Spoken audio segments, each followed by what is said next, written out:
दोस्तों अगर आप भी एक 12th स्टैंडर्ड के स्टूडेंट है तो आपके लिए ये जो 3 पॉइंट मैं बताने वाला हूं, हो सकता है ये आपके लिए एक बुरी खबर साबित हो। जी हां, बोर्ड की तरफ से बहुत सारी चीजें चलती रहती है मार्केट में। तो आपके लिए आज जो 3 पॉइंट बताने वाला हूं, इससे हो सकता है कि आपका जो थिंकिंग एबिलिटी है या फिर जिस हिसाब से आप सोच रहे हो कि मुझे बोर्ड एग्जाम देना है, उसमें थोड़ा सा आपको सोचने की जरूरत पड़ जाए। तो क्या है वो 3 पॉइंट, क्या है वो 3 बैड न्यूज, तो आपको बताने वाला हूं। इस वीडियो को एंड तक जरूर से देखना, हो सकता है ये चीज आपको बहुत ज्यादा हेल्प करे।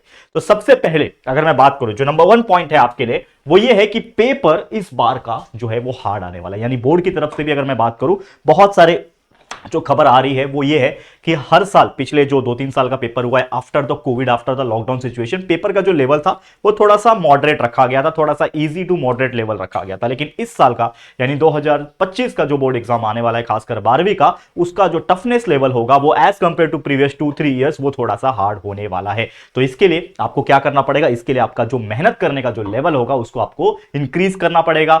सिर्फ और सिर्फ ये नहीं है कि हाँ जो चीजें सिंपल है उसको करके चले गए, आपको जो हार्ड क्वेश्चंस होते हैं, जो एप्लीकेशन बेस्ड क्वेश्चन होते हैं, ठीक है ना, उसको भी जरूर से करना पड़ेगा। तो ये बात का आपको बिल्कुल ख्याल रखना है कि इस साल का difficulty level of the paper will be higher than as compare to previous 2 to 3 years. ठीक है, ये था आपके लिए सबसे पहला न्यूज। अब आप इसको एज ए पॉजिटिव लेते हो, निगेटिव लेते हो, आई डोंट नो, बट ये आपको ख्याल रखना है, यानी कि आपका प्रिपरेशन लेवल भी इस प्रकार इस बार का हाई होने वाला है। ठीक है, दूसरा जो होने वाला है जो कि है चीटिंग करना डिफिकल्ट होगा। अब इसका मतलब क्या है, देखो हर बार क्या होता है, पिछले 2-3 साल से या फिर पहले से ही अगर देखा जाए तो हम सब में 1 ना 1% चांस होता है कि हम कोशिश करते हैं कि जब भी हम हमारे क्लासरूम में बैठ रहे हो या फिर जो हमारा एग्जामिनेशन हॉल होता है उसमें हम बैठ रहे होते हैं, तो हम कोशिश करते हैं कि कुछ ना कुछ क्वेश्चन हमें आगे पीछे से पता चल जाए। और कुछ बच्चे ऐसे होते हैं जो टोटली डिपेंडेंट होते हैं, ए भाई तू एमसीक्यू बता दे, ए भाई तू ये बता दे, ऑब्जेक्टिव क्वेश्चन बता दे, भाई पहला 2 लाइन बता दे, बस मैं बाकी का लिख लूंगा। ऐसे बहुत सारे क्वेश्चन होते हैं। कॉमेंट करके बताओ कि आप में से कौन कौन ऐसे लोग हैं।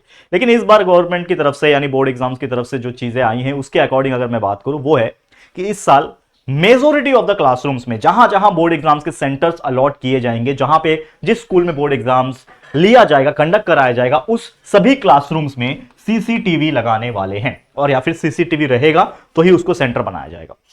ठीक है, तो इसका मतलब यह हुआ कि आपके ऊपर एक नजर तो रहेगी, क्योंकि हो सकता है कि आप किसी ना किसी तरीके से टीचर्स जो प्रेजेंट होते हैं, यानी जिनको हम सुपरवाइजर बोलते हैं, वो जो प्रेजेंट होते हैं उनसे तो हम नजर बचा के कॉपी कर लेते हैं। लेकिन जो ऊपर वाला बैठा है, यानी एक सीसीटीवी जो आपके ऊपर लगे हुए हैं, जो पूरे क्लास को मॉनिटर कर रहा होगा, उसके नजर में एक बार अगर आ गए और बाद में जब क्रॉस वेरीफाई होता है चीजें कि आपने चीटिंग की है कि नहीं की है, तो उसमें अगर आप पकड़े गए तो कहीं ना कहीं आपका पूरा साल खराब हो सकता है, आपको बैन कर दिया जाएगा बोर्ड एग्जाम देने से, तो आपका पूरा ईयर खराब हो सकता है। तो वो गलती बिल्कुल मत करना कि यार कि आप चीटिंग कर रहे हो। देखो यार, खुद से जितना पढ़ के जा सकते हो उतना जाओ, और खुद के दम पे, खुद की मेहनत के दम पे आप अच्छे मार्क्स निकालने की कोशिश करो। तो ये आपको ध्यान में रखना है। तो ये भी हो सकता है आपके लिए एक बुरी खबर हो। तीसरा जो मोस्ट इंपॉर्टेंट थिंग है, जो बहुत सारे ऐसे बच्चे होते हैं जो ये सोचते हैं कि प्रीलिम्स के जो मार्क्स है एज ए इंटरनल के बेसिस पे काउंट होते हैं। देखो एक चीज तो मैंने बहुत बार क्लियर करा दिया है कि इंटरनल जो मार्क्स होते हैं, जिनको हम प्रैक्टिकल्स या फिर वाइवा के मार्क्स बोलते हैं, ठीक है, वो एक डिफरेंट कॉन्सेप्ट होते हैं।